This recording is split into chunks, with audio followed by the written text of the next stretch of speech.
Welcome you again. तो ये हमारा ऑनगोइंग करंट लेक्चर सीरीज की 6th वीडियो है जिसमें हम डील करेंगे पास्ट इंडेफिनिट टेंस के ऊपर। तो बेसिकली पास्ट इंडेफिनिट टेंस को हम समझ सकते हैं ऐसे सेंटेंसेस से जो आपका ये बताते हैं कि कोई भी काम आपका पास्ट में किया गया है। किया कब गया है?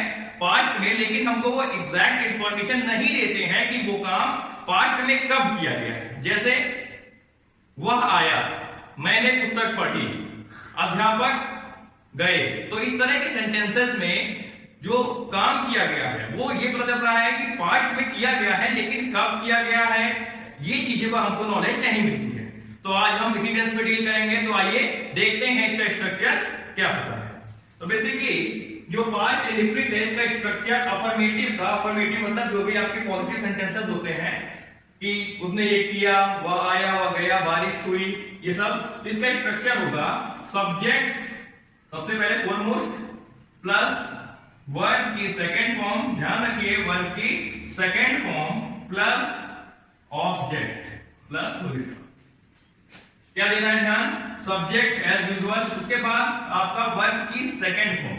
कौन सी फॉर्म रहेगी? सेकंड और प्लस ऑब्जेक्ट। आपने ये देखा होगा कि इसमें लिखा है वर्ब की सेकंड फॉर्म, लेकिन हमने ये पढ़ा है कि इंडेफिनिट के साथ वर्ब की फर्स्ट फॉर्म होती है। लेकिन ये आपका एक एक्सेप्शन है पूरे टेंसेस में कि केवल पास्ट इंडेफिनिट में ही वर्ब की सेकंड फॉर्म यूज होती है और किसी भी टेंस में आपका वर्ब की सेकंड फॉर्म यूज नहीं होती। तो हम लोग इसको आसानी से एज एन एक्सेप्शन याद कर सकते हैं कि पास्ट इंडेफिनिट में हमेशा आपका वर्ब की सेकंड फॉर्म ही यूज होगी, ठीक है। और खासकर ये आपका अफर्मेटिव में खासकर। तो अब देखते हैं इसका एग्जांपल पहला, मैंने एक पुस्तक पढ़ी। मैंने एक पुस्तक पढ़ी, क्या होगा? आई मेरे लिए, आई मेरे लिए, आई रेड, रीड का सेकंड फॉर्म होता है रेड, अ बुक, ठीक है। नेक्स्ट, वर्षा हुई या फिर बारिश हुई, जो भी आएगा तो इट, वर्षा के लिए लिखते हैं इट, उसके आगे रेन। नेक्स्ट, तुम दिल्ली गए, तुम दिल्ली गए, यू गए का होता है गो का went, second form go went gone, तो you went to Delhi. Fourth, उन्होंने क्रिकेट खेला, उन्होंने क्रिकेट खेला, क्या होगा उन लोगों के लिए? दे प्लेड, प्ले का प्लेड, और उसके बाद क्रिकेट एज यूजुअल। और फिफ्थ, उसने एक पत्र लिखा, उसने एक पत्र लिखा। तो अगर लड़का है तो आप लगाओगे, लड़की के लिए आप सी लगाओगे। मैं मान लेता हूं कि उसने लड़की की बात हो रही है तो शी राइट का होगा second form wrote a letter. मैंने इन दोनों एग्जांपल में, बुक और लेटर के एग्जांपल में आज एक का नाम लिया क्योंकि मैं आपको क्लियर करना चाहता था कि आपका जब भी एक चीज का नाम दिया होगा, एक बुक एक कॉपी, तो आप उसमें आ लगाओगे और जनरल रूल में आप फिर एक्सेप्शन में आप दा भी लगा सकते हो अगर कोई पर्टिकुलर की बात होगी तो हमने देखा अफर्मेटिव में क्या, सब्जेक्ट प्लस वर्ब की फर्स्ट फॉर्म प्लस ऑब्जेक्ट। हमने 5 एग्जांपल देखा और इसमें से केवल कोई भी आपका हेल्पिंग वर्ब इसमें नहीं लगनी है वो आपका, और उसके बाद वर्ब की सेकंड फॉर्म लगती है और ये बहुत इजी है। अब हम देखते हैं कि इसके निगेटिव का क्या रूल है। तो पास्ट इंडेफिनिट का अफर्मेटिव से निगेटिव जाते वक्त केवल एक सिंपल रूल आपको याद रखना है जो कुछ बच्चों को टफ लगता है क्योंकि उनको कंप्लीट अंडरस्टैंडिंग टेंस की नहीं है, लेकिन अभी जो आप देखोगे इसके बाद आपको इसका निगेटिव भी बहुत आसान लगेगा। तो आइए इसका स्ट्रक्चर देखते हैं। इसका स्ट्रक्चर होता है निगेटिव का subject plus did plus not plus verb की first form plus object plus full stop. अब आप देख रहे होंगे डिड भी आ गया, नॉट भी आ गया, वर्ब की फर्स्ट फॉर्म भी आ गई। तो इसका क्या सिस्टम है पूरा, तो इसको ध्यान दीजिए। क्या इसका स्ट्रक्चर होगा? Subject as usual plus did plus not, negative है तो वहां पे नॉट होता ही है, ये आपको अंडरस्टैंडिंग इतनी बेसिक हो गई होगी। उसके बाद वर्ब की फर्स्ट फॉर्म, ये है पूरा खजाना जिसको आपको ध्यान रखना है। खजाना कैसे? आप कह रहे होगे अभी आपने कहा कि पास्ट इंडेफिनिट में तो आपका सेकंड फॉर्म लगती है, फर्स्ट कैसे होगी? इसका केवल एक आपका एक्सप्लेनेशन है कि जो डिड है ये अपने आप में ही एक वर्ब की सेकंड फॉर्म है। कौन कैसे?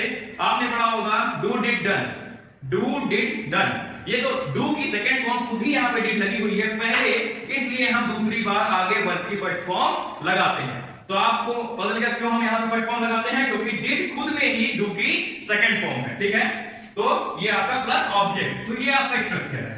अब इससे एग्जांपल देखते हैं। तुम स्कूल नहीं गए, तुम स्कूल नहीं गए, तो क्या होगा? तुम का यू, उसके बाद क्या स्ट्रक्चर में है? Did, you did not. अब यहां पे फर्स्ट फॉर्म वर्ब की लगनी है, तो वो जाने का, गए का, go, you did not go to school, as simple as that. वह नहीं आया, वह नहीं आया, तो ही डिड नॉट। अब यहां पे आपको गलती का दोगे, केम लगा दोगे, लेकिन यहां पे वर्ब की फर्स्ट फॉर्म है, क्योंकि यहां डिड लगा है, तो आपका हो जाएगा कम।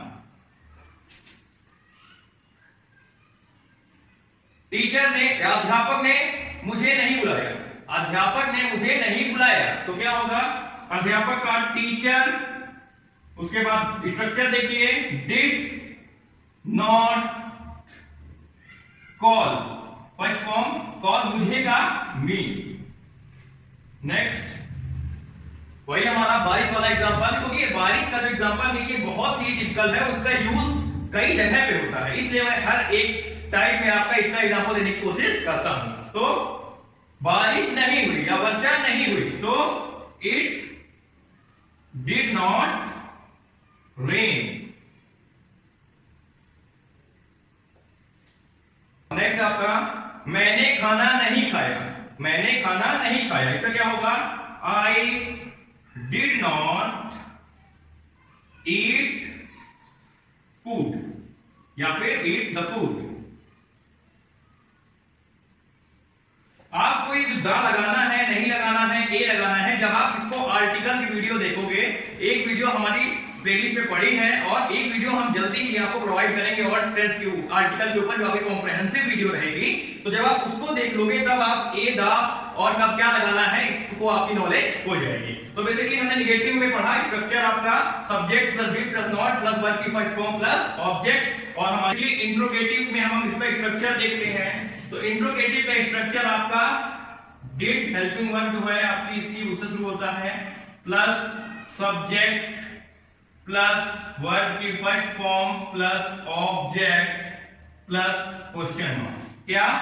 डिड जो आपकी हेल्पिंग वर्ब है पास्ट इंडेफिनिट की, फिर सब्जेक्ट, फिर वर्ब की फर्स्ट फॉर्म, फिर ऑब्जेक्ट, फिर क्वेश्चन मार्क। ये है इसका स्ट्रक्चर। ये सिंपल या सिंगल इंट्रोगेटिव की मैं स्ट्रक्चर बता रहा हूं जिसमें आपका आंसर यस या नो में आता है या मिलता है। तो इसका एग्जांपल देखते हैं। क्या तुम स्कूल गए? क्या तुम स्कूल गए? इसका आंसर यस या नो में होगा, तो इसको भी हम लोग इसी स्ट्रक्चर में बनाएंगे। Did you go to school? आप जो स्ट्रक्चर है और जो एग्जांपल बन रहा है उस पर ध्यान दीजिए। Did you subject, go first form, school आपके ऑब्जेक्ट है और आपका क्वेश्चन मार्क। तो क्या स्ट्रक्चर और एग्जांपल में सिंक है और आप समझते हुए जाइए साथ साथ, ठीक है। नेक्स्ट, क्या हुआ? आया। क्या हुआ? आया। डिड ही कम? इसमें भी आपका आंसर यस या नो में ही होगा, तो आपका ये भी आपका बनेगा। थर्ड, क्या बारिश हुई या क्या वर्षा हुई, जो भी आपका रहेगा, तो डिड इट रेन? नेक्स्ट, क्या उन्होंने एक पुस्तक पढ़ी? क्या उन्होंने एक पुस्तक पढ़ी? Did they read a book?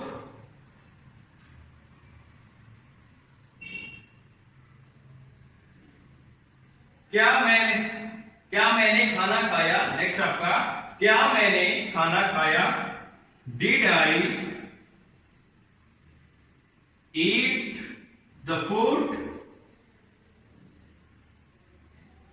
ठीक है, तो हमने सिंपल या सिंगल इंट्रोगेटिव में हमने देखा कि उसका स्ट्रक्चर क्या होता है, did plus subject plus verb की first form plus object plus question marks, और हमने 5 एग्जांपल बना के देखे। अब आपका एक काम यहाँ पे आपको और है कि ऐसे ही आपको एग्जांपल्स खुद को बना के ट्राई करना है, क्योंकि ऑनलाइन क्लास में आपका इतने एग्जांपल्स कराए भी नहीं जाते और मैं आपका टाइम भी वेस्ट नहीं करना चाहता कि वीडियो बहुत लंबी हो जाए, इसलिए 5 एग्जांपल सबका देके और मैं आपको अभी इजी एग्जांपल मेरे हिसाब से मैं दे रहा हूं, क्योंकि आपको शुरुआत में कोई चीज टफ मिल जाती है तो आपका उस काम को परस्यू करने में आपको प्रॉब्लम होती है, इसलिए मैं इजी दे रहा हूं। और जैसे ही हमारे 12 फॉर्म कंप्लीट हो जाएंगे उसके बाद मैं 5 लेक्चर्स आपका एक्सरसाइज के ऊपर कंडक्ट करूंगा, जिसमें कि आपको हर तरह से सेंटेंस का टेंस को कन्वर्ट करना, ट्रांसलेट करना, आइडेंटिफाई करना आसानी से आ जाए। तो आप इसको खुद से प्रैक्टिस करिए। अब हम देखेंगे कि आपका डबल इंट्रोगेटिव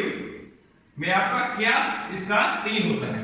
तो डबल इंट्रोगेटिव में हमने ये भी देखा था कि जो भी आपका है कि आपका इसके आगे केवल WH फैमिली वर्ड्स लग जाते हैं और आपका वही आपका WH फैमिली वर्ड्स वाले ही आपका डबल इंट्रोगेटिव कहलाते हैं। जैसे कि आपका इसके आगे did you go to school, क्या तुम स्कूल गए।